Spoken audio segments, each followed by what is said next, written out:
हा गाणं म्हणतो मी. हा काय म्हणू? डोळे निंबोनीच्या झाडा मागे झोपलं नाही म्हणून समोरचं गाणं तर म्हणतो समोरचं अगोदर पूर्ण. अहो न झोपू दे, चंद्र झोपला नाही घोर नाही, पण तू गाणं म्हणतो.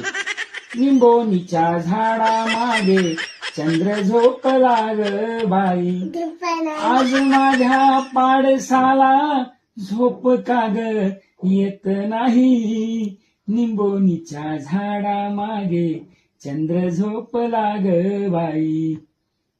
झोप मग. नाही झोपला चंद्र, न झोपू दे, पण तू झोप. 11 वाजले रात्रीचे. चंद्र न झोपू दे, न झोपू दे ना. मग कोण झोपला म्हणायला? जागीचे चंद्र, सांगतो मामा जागीचे.